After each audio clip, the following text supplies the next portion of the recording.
Félicitations. Paf, clac.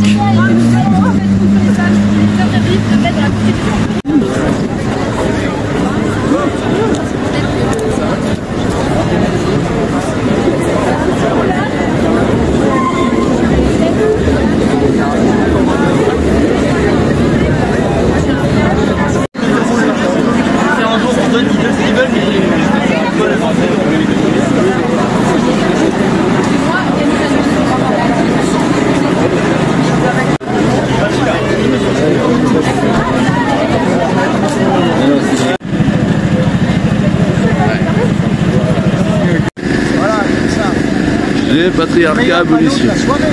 Voilà. Ah. En quoi est-il pertinent pour cette manifestation? Ah ben là il y a un jeu de mots, GPA, patriarcat. Voilà. Donc c'est en ça que tout le monde va le reconnaître, il va s'en rappeler. Donc pour une meilleure diffusion. Voilà. Et puis quand vous avez fini, vous le roulez pour le sortir la prochaine fois. Donc il est recyclable. Absolument. C'est à la mode ces dernières années. Voilà. Pourquoi êtes-vous là, monsieur? Parce que, vous voyez, c'est noir, on est sur fond noir, là. Donc, la GPA et l'euthanasie, c'est quand même monstrueux. Monstrueux. Voilà, pourquoi je suis là?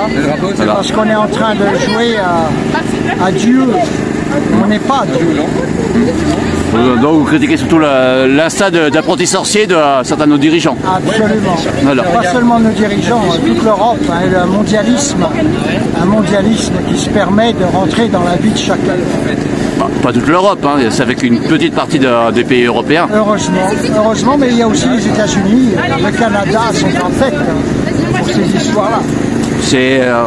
C'est très minoritaire, mais très puissant. Oui, absolument. Donc en fait, c'est la politique. Pensez-vous pas que ces manifestations sont un peu usées, puisque ça n'est pas que de la politique, c'est aussi du business. La politique n'est pas du business, et le business ne devrait pas être la politique. Et pourtant, c'est le cas. Et pourtant, on voit au G20 les gens qui sont venus parler au G20, par exemple Schwab ou Bill Gates, ils prennent une place qui n'est pas la leur. C'est vieux comme la civilisation. Ce sont des groupes de pression, certaines personnalités très influentes par leur pouvoir d'argent. On voit bien qui c'est. Hein. Soros, Bill Gates, Schwab, Madame van der Leyen, etc. Ça fait plus de 30 ans que George Soros fait ce genre de manipulation. Pourtant, voilà, il est encore là. Il est successful. Regardez où on en est. Hein, on est parti de rien. Merci, monsieur. Je vous en prie.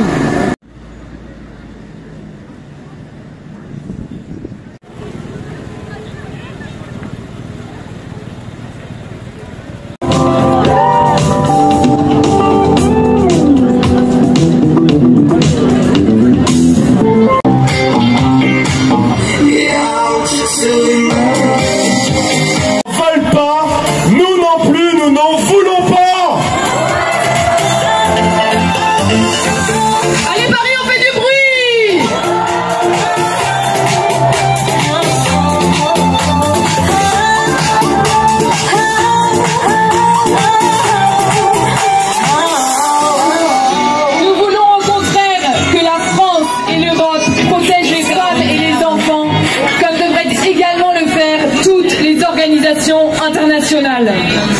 En effet, l'Europe, à travers la présidente de la Commission, n'est pas la seule à faire la promotion insidieuse et masquée de la GPA. Il y a aussi la conférence de la Haye qui compte 90 États membres dont la France. Notre pays doit au contraire dénoncer ces pratiques et inciter les organisations internationales à les condamner. Et nous sommes là, vous êtes là ce soir pour le dire publiquement.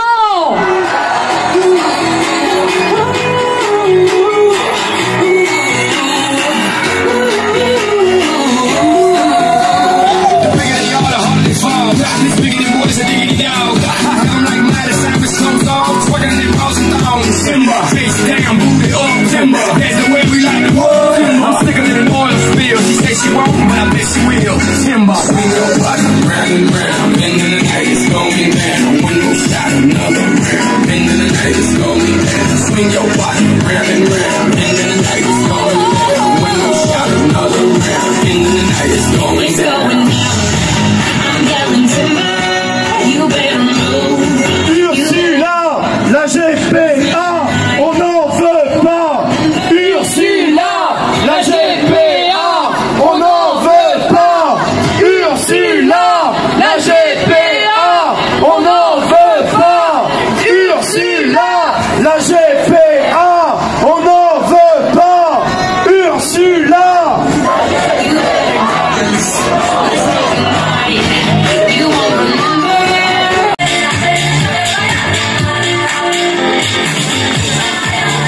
Mesdames et messieurs, l'Europe n'a pas été imaginée, n'a pas été prévue pour remplacer la souveraineté des États en tout point.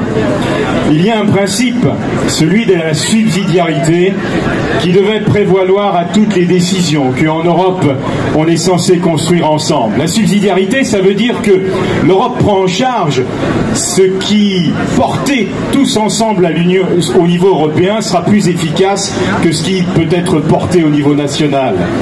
Mais là, dans la cause qui nous rassemble ce soir, les questions d'état civil, les questions de famille, l'Europe ne doit pas prendre la place des États. Il faut laisser à chacun des États membres la possibilité de décider comment ils souhaitent organiser l'état civil et les questions de vie familiale, les questions de politique familiale. C'est important.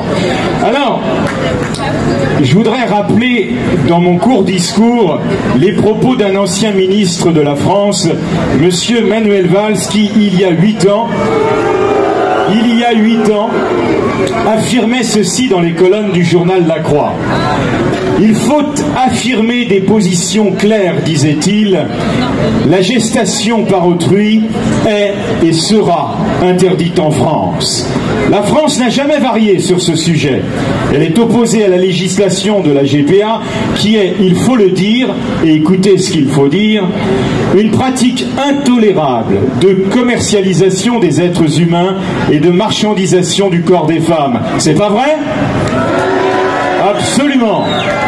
J'ajoute, disait-il, il est incohérent de désigner comme parents des personnes ayant eu recours à une technique clairement prohibée. Nous sommes déterminés à renforcer la répression des entremetteurs qui organisent en réalité un marché de l'humain. C'est bien de cela qu'il s'agit, mesdames et messieurs, un marché de l'humain.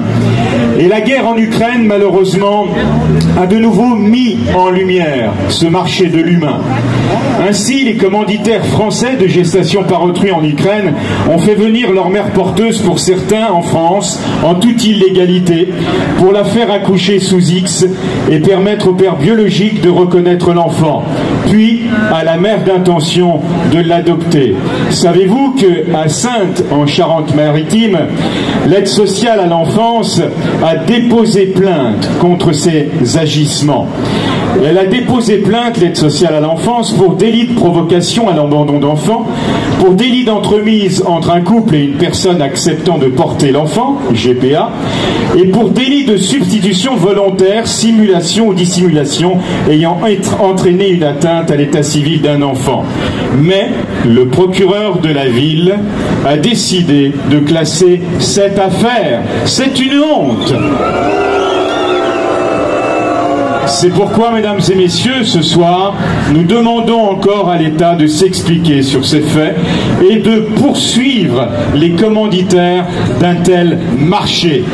Puisque, selon les mots de M. Valls, la gestation et la grossesse pour abandon est une pratique intolérable de commercialisation des êtres humains et de marchandisation du corps des femmes, alors la France, mais aussi l'Europe, mais également les instances internationales, ne devront jamais tolérer l'intolérable. L'esclavage ne s'encadre pas, il ne se tolère pas, il ne s'accepte pas, il s'abolit, n'est-ce pas ? Avec moi, Moms Lives Matter.